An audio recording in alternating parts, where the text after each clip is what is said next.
Can I ask you a question? I wonder where you're going for Christmas. In a few minutes, we're all going to leave this place.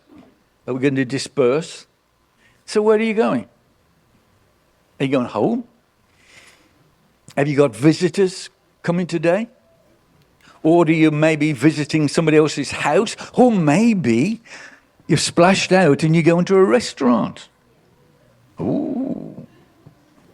Christmas is all about visitors. When I was reading a couple of weeks ago on the Christmas story, it just struck me. It's all about visitors. The first Christmas, Mary and Joseph, they were visiting Bethlehem. They come for the census. They travel 70 miles all the way from Nazareth to get to Bethlehem for this visit. Let's be honest. I'll just say this quietly. It wasn't great planning, really, was it?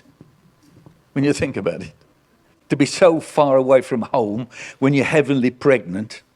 You know, Mary had hoped that her mom and some of the family would be there when she gave birth to her firstborn son. Maybe Miriam, the midwife from down the street, you know, she'd had to go with Joseph all the way to Bethlehem. 2,000 years ago, God visited our planet in the form of Jesus. But his visit coincided with his mother's visit to Bethlehem. It was all very inconvenient. That's a really important word this morning, inconvenient. Wasn't great planning, really. Seems to me that when God plans stuff, convenience is never top of his agenda. You see, if we refuse to do stuff, if we refuse to get involved with God because it's inconvenient, we may well miss what God's doing.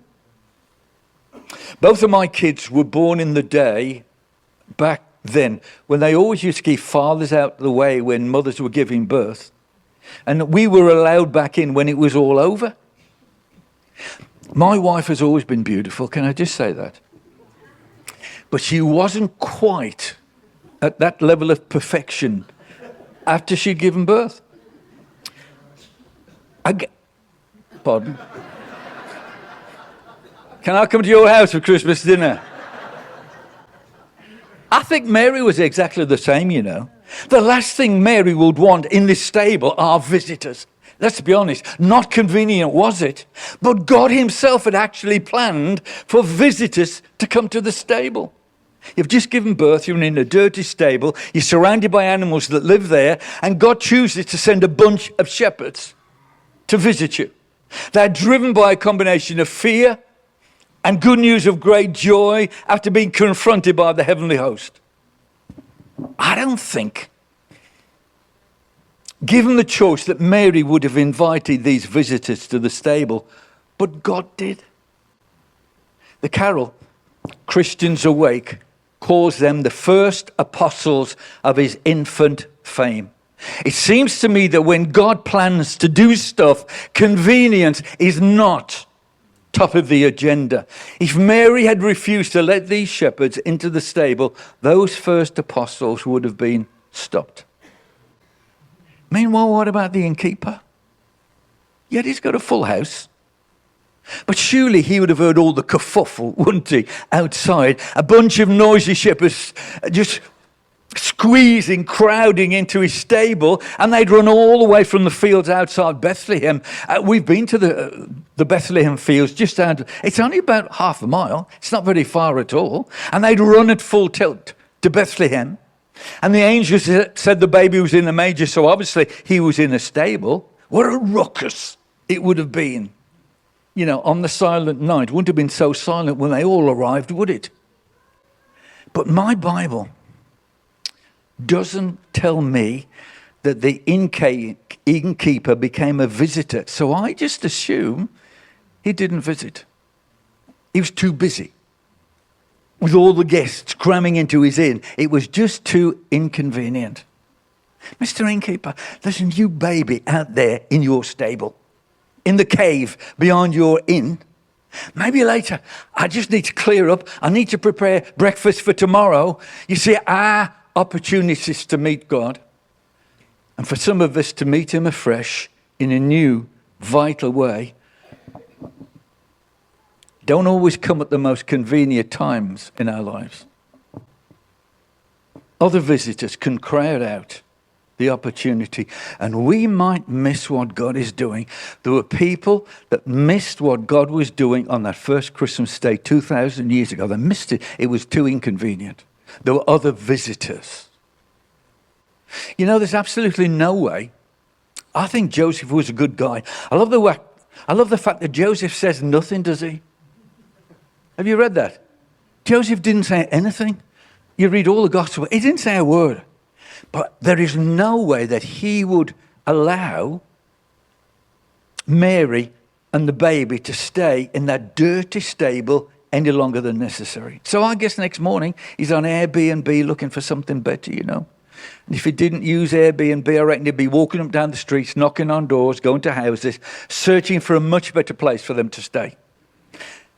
Things hadn't gone great with his first accommodation. Let's be honest about it. And I think he would have been a little bit overwhelmed by those shepherds, you know, who crowded out really what should have been a very private moment with him and Mary. But he's determined to do better. And he does. He finds a house. And the little family stay in Bethlehem for 8 nights. I don't know how long it took Joseph to find the house, but find it he did, and just in time, because there are more visitors on the way, the wise men. Probably 3 of them. Bible doesn't say, but there were 3 gifts, so we think there were probably 3 of them. Certainly they would have an entourage of servants. Tradition says a lot of who they were. They may have been Jews who stayed on in Babylon after the exile. Others think that each one of these came from a different land. You get a clue in Psalm 22 and verse 10. The kings of Tarshish and of the isles will bring presents. The kings of Sheba and Seba will offer gifts. So Tarshish is in Spain, Europe. Seba was a country in northeast Africa, possibly where we have modern Sudan. Sheba was a wealthy region of Arabia. Do you remember the queen of Sheba? And the names given to these 3 kings represent Europe, Asia, and Africa: Melchior, Gaspar, and Belshazzar. Wherever they came from, and we don't really know, they're very different visitors to the first group. You see, I think God was setting a precedent for what he wanted in his church. Because James writes towards the end of the New Testament, my brothers and sisters, suppose a man comes into your meeting wearing a gold ring and fine clothes, and a poor man in filthy old clothes comes in. If you show special attention to the man wearing fine clothes and say, here's a good seat for you, but say to the poor man, you stand there, or sit on the floor by my feet, have you not discriminated amongst yourselves and become judges with evil thoughts? Poor visiting shepherds, rich visiting wise men. Both groups directed by God to visit, and both left treasure. The wise men left very obvious treasure, didn't they? Gold, frankincense, and myrrh. Have you ever wondered what they did with it? Are you like me? What did they do with it? I think when they had to escape into Egypt, they probably sold the gold, frankincense, and myrrh to fund their stay in Egypt. Possibly, I don't know. The Bible doesn't say. But the shepherds left a very different kind of treasure. When they had seen him, they spread the word concerning what had been told them about this child. And all who heard it were amazed at what the shepherds said to them. But Mary treasured up all of these things and pondered them in her heart. Listen, when God sends visitors, it may not be convenient, but he will always bring you treasure.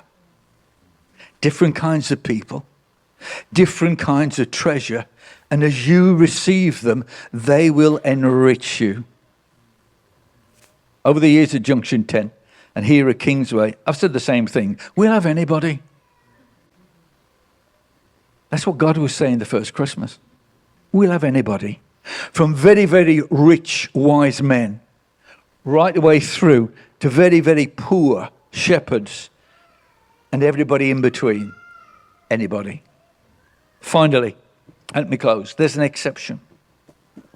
Then Herod, called the Magi, he sent them to Bethlehem and said, go and search carefully for the child. As soon as you find him, report to me so that I too may go and worship him. Herod wanted to visit. His visit would have been fatal.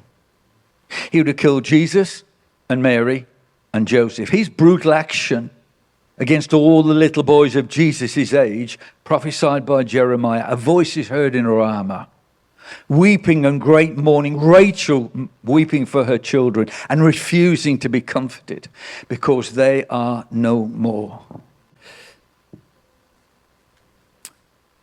There are some visitors